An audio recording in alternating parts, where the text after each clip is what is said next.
नमस्कार साथियों, मैं संजय चौहान एक बार फिर से अपने YouTube चैनल नालंदा हिंदी गंगा में आप सभी का स्वागत करता हूं।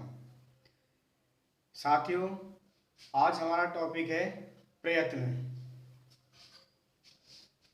प्रयत्न की परिभाषा पढ़ेंगे और प्रयत्न के प्रकार पढ़ेंगे। प्रयत्न कितने प्रकार का होता है, सबसे पहले जानेंगे प्रयत्न को। वर्णों का उच्चारण करते समय मुख से होने वाली चेष्टा। जब भी हम किसी वर्ण का उच्चारण करेंगे तो मुख से कुछ ना कुछ चेष्टा करनी पड़ती है, उसी चेष्टा को हम प्रयत्न कहते हैं। यह प्रयत्न दो प्रकार का होता है, आभ्यंतर प्रयत्न और बाह्य प्रयत्न। जब वर्ण मुख के अंदर से निकल रहा हो तब आभ्यंतर प्रयत्न होता है, और बाहर आने की स्थिति में होता है तो उसे बाह्य प्रयत्न कहा जाता है। आभ्यंतर प्रयत्न 5 प्रकार का होता है और बाह्य प्रयत्न 11 प्रकार का होता है। आज हम इन्हीं के विषय में चर्चा करेंगे।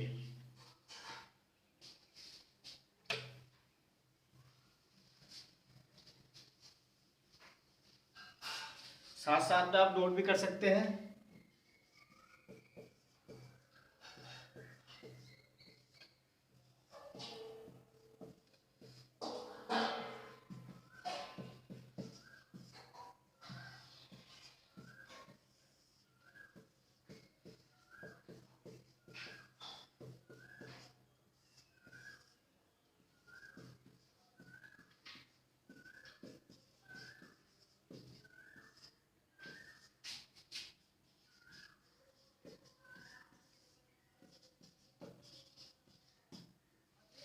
यहाँ पर देखेंगे प्रयत्न, जो आभ्यंतर प्रयत्न है वो 5 प्रकार का होता है। स्पृष्ट, ईषद स्पृष्ट, ईषद विवृत, विवृत और संवृत। यहाँ पर स्पृष्ट में जो आएंगे वो सभी के सभी स्पर्श व्यंजन आएंगे, जिनकी संख्या 25 होती है।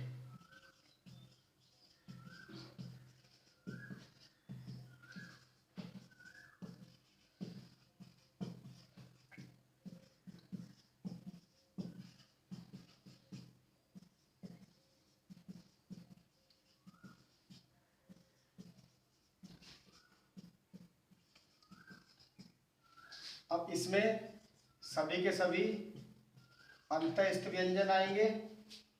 यहाँ पर ऊष्म व्यंजन आएंगे। इसके बाद विपरीत में जितने स्वर वर्ण है संस्कृत वर्णमाला में वो सभी के सभी इसमें आएंगे। तो ए, ई, उ। महेश्वर सूत्र में दीर्घ अक्षर इनका नहीं प्रयोग किया गया है।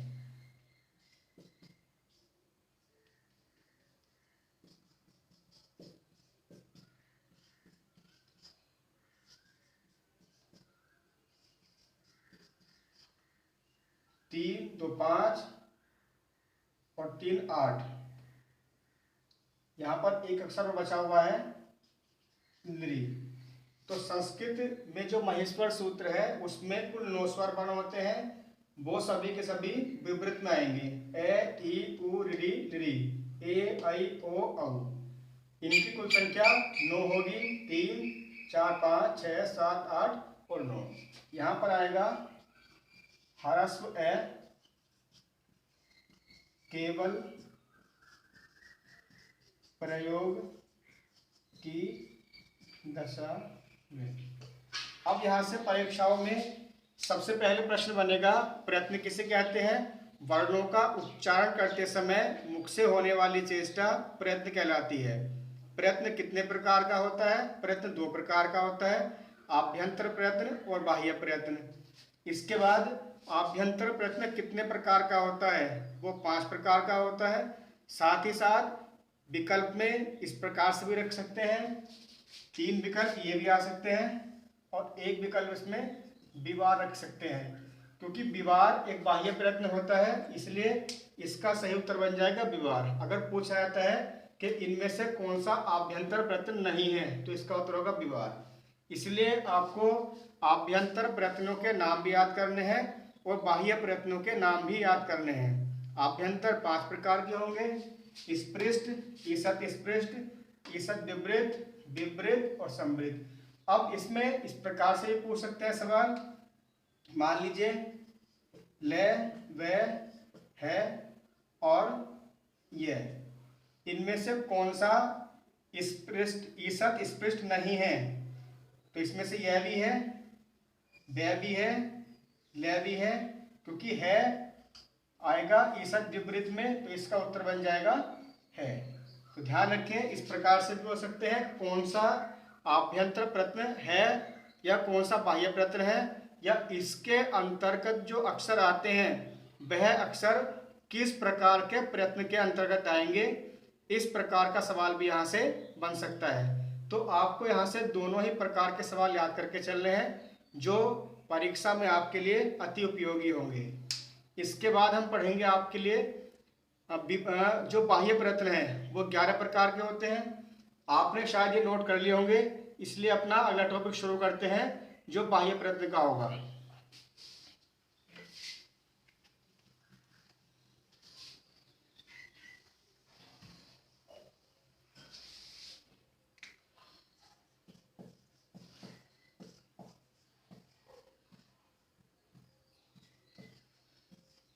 सबसे पहले इन्हें क्रम में लिखते हैं क्योंकि ये क्रम आपके काम आएगा आगे। विवार, संवार, श्वास, नाद, घोष, अघोष, अल्पप्राण, महाप्राण,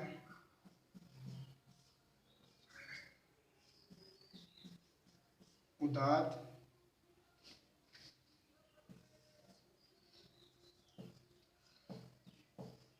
अनुदात्त और 11वां है स्वरित। अब ये हमारे पास जो बाह्य प्रश्न है उनके नाम आ गए, क्योंकि सवाल ये बन सकता है इसमें से कौन सा बाह्य प्रश्न में आएगा और कौन सा आभ्यंतर प्रश्न में आएगा। तो हम सभी के अगर नाम याद कर लेते हैं तो इसमें से कोई भी आप उसका उत्तर दे सकते हैं, कौन सा बाह्य में है और कौन सा आभ्यंतर में है। इसके बाद इनके अंदर जो भी व्यंजन अक्षर आएंगे या स्वर अक्षर आएंगे उसको आप एक क्रम में याद करोगे, जिससे कि आप यहाँ से बनने वाले सभी प्रश्नों के उत्तर दे सकें। तो ध्यान रखिए, इसके लिए आपको एक टेबल बनानी पड़ेगी, वो आपको मैं आप यहाँ पर बना करके दिखाऊंगा। सबसे पहले टेबल बनाने से पहले हम एक चीज का ध्यान रखेंगे, आपको ये जो प्रकार हैं ये वाले,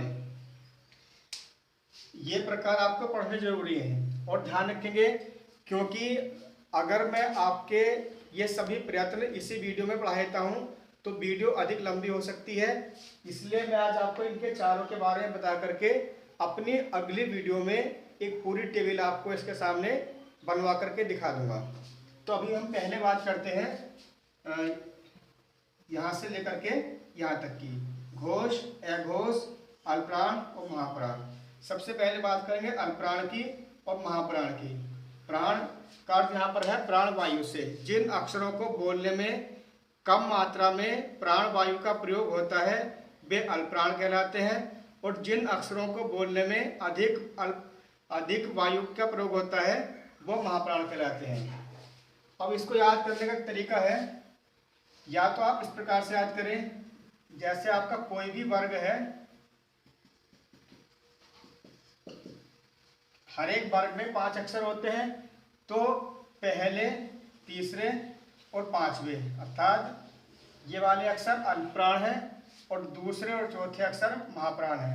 तो या तो आप याद कर लीजिए, पहले, तीसरे, पांचवें अल्पप्राण, दूसरे और चौथे महाप्राण, क्योंकि अपने वर्गों का पहला अक्षर ये है, दूसरा ये है, तीसरा ये है, चौथा ये है और पांचवा ये है।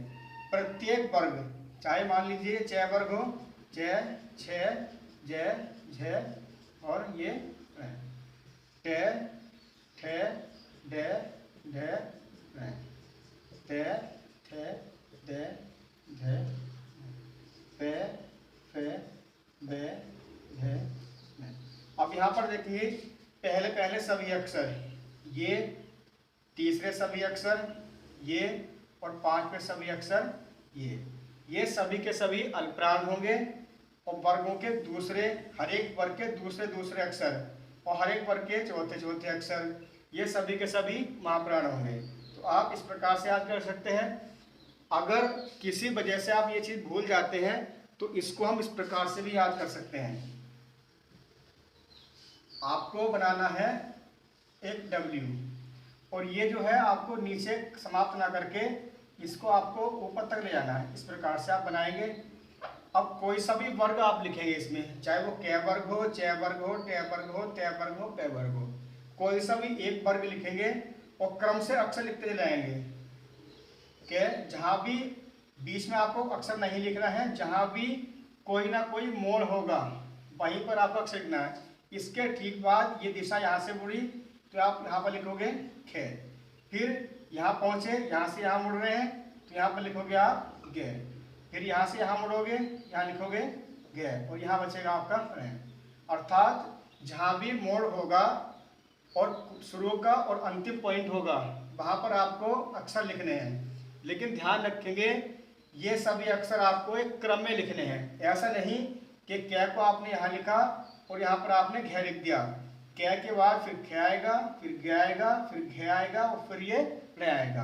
अब ऐसा करने के बाद जो ऊपर तीनों बच रहे हैं वो अल्पप्राण होंगे और जो नीचे दोनों बच रहे हैं वो महाप्राण होंगे। इसी प्रकार से आप ये तरीका किसी भी वर्ग में अपना सकते हैं। जैसे एक और ले लेंगे, ये वाला वर्ग लेते हैं तो यहाँ से च, फिर आएगा आपका छ, फिर आएगा आपका ज, फिर आएगा आपका ज और फिर आएगा आपका ण। जो ऊपर बचे वे अल्पप्राण, जो नीचे बचे वो महाप्राण। इस प्रकार से हम अल्पप्राण और महाप्राण अक्षरों को पहचानना सीख जाएंगे और परीक्षा में ये टॉपिक से, इस टॉपिक से प्रश्न अवश्य ही आता है, इसलिए ये आपके लिए अति महत्वपूर्ण है और हिंदी और संस्कृत में आपके लिए समान रूप से उपयोगी है। इसलिए आप इसे पक्के से याद कर लीजिए।